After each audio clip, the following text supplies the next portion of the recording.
Hey guys, in this video I'm going to expand on a previous video I did about hoarders, or what I call collectors. I'm going to give you my #1 strategy for getting those individuals out of the house so that you can move on to purchase the home and move forward and start getting things cleaned up. We'll kick this off in 3, 2, 1.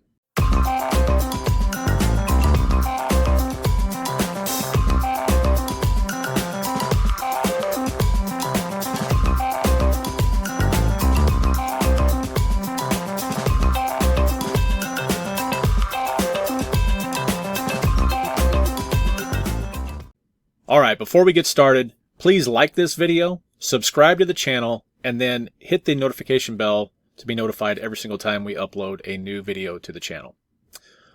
Alright, as I said, I am going to expand on a previous video I did about the subject of dealing with hoarders, or collectors as I like to call them. You can find that video by clicking on the banner above. There's also a link in the description of that video as well. Let me throw this disclaimer out again, because again, I am not a doctor, I am not a psychotherapist or anything of the sort. I'm just a guy that has dealt with this situation, and I want to be able to provide you some information on how you may be able to deal with these types of situations. Okay, so how do we handle getting a collector out of their house? These people generally have a ton of attachment to their stuff. They generally are so tied to the things that they own, and it's really quite remarkable to see, because you can watch a collector walk around their home. They know exactly where things are, despite there being just piles and piles of stuff laying around. It's really it's both sad, and it's remarkable that they have this capacity to do this. So don't underestimate these folks. They do have a lot going on, and you can actually see the wheels churning every time you speak with somebody about getting them moved out of their home, or speak to a collector about getting them moved out. So your first objective here is to get them out of this situation, preferably by choice. You almost never want to try and use force, and by force I mean calling the health department or something like that. You kind of want them to come to their own conclusion that what you're offering is in their best interest, and you want to do that as quickly as you possibly can.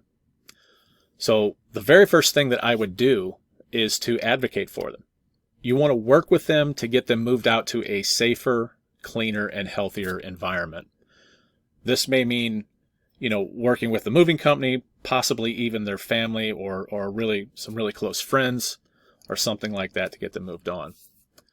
Remember that the more comfortable they feel, the easier this process will be. So I'm going to offer you some suggestions on how to help them feel comfortable about this big change that's going to happen in their lives. So as I said, you want to get them away from the environment as quickly as possible. The more they hang on to this idea that they are tied to this stuff, and the more you prolong this process, the harder it is going to be to get them to move out. You have to move fast here. That's the key. Getting them away from this environment as quickly as possible gets their mind off of things. It gets them refocused into a new situation. And no, they are not going to forget about what they still have back at their previous residence, but it's kind of like one of those jarring moments, like, okay, I'm moving on. I've got to establish myself in this new place. And, for better or worse, it does help them to forget a little bit about the situation that they came from. So how do we do this? In order to accomplish this as fast as possible, we like to introduce them to what we call the bug out bag. The bug out bag is our #1 strategy for getting collectors out of their house quickly, and in a way that is as non-obtrusive as possible. The bug out bag is nothing more than a single one-page list of essentials that they're going to need when they move into their new place. It's really, really important here that this is a one-page list. And this can be a checklist that you provide them that basically has things like, maybe a month's worth of clothing, personal hygiene items like soap, shampoos, toothbrushes, hair dryer, towels.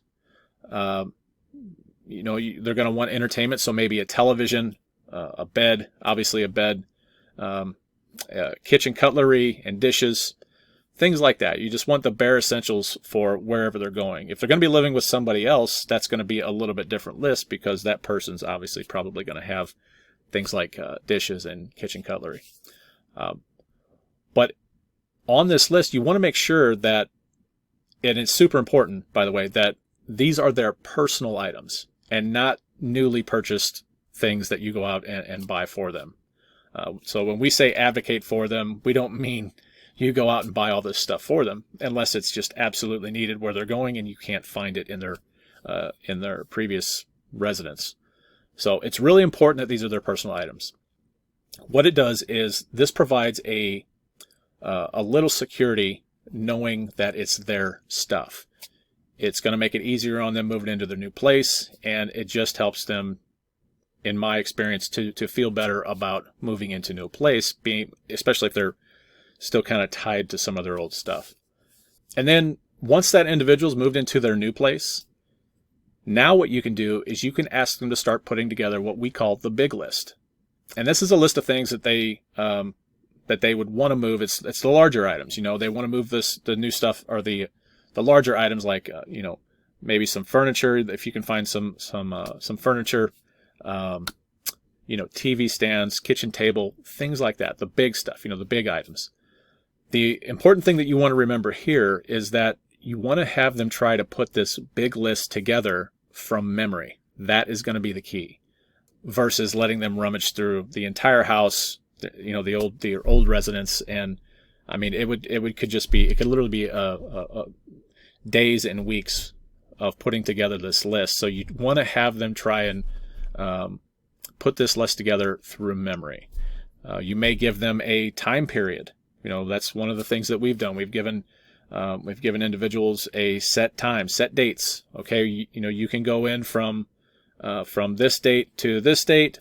You know, we may or may not be able to help you, but you can start setting things aside and picking things out in this given time frame. After that, that's it. So to summarize and to kind of sum this up, the number one thing you have to do is you have to advocate for the seller. It is non-negotiable. The more comfortable they feel with you, the more they'll open up with you, and then the more agreeable they become to kind of seeing the light and seeing your process and the way that you do things. Be agreeable and help them get into a new place. All right. Utilize the bug out bag. Number 2, utilize the bug out bag. Remember, this is a short list of just the essentials to get them moved into a new place. And you can kind of think of this as like a camping trip. Really, that's kind of the way that you can describe it to them. This is just a temporary thing, but we need to put this list together and get you moved. And then number 3, you have them create the big list. Now this is that all of the big items that they're going to want to take. You know, they may have, you know, maybe there's some important papers or something like that. But you want to try and have them do this from memory if possible. And finally, number 4, let's not forget that if your seller's disorder has exceeded your capabilities and you know that you're not equipped to deal with this situation, you have to reach out for help.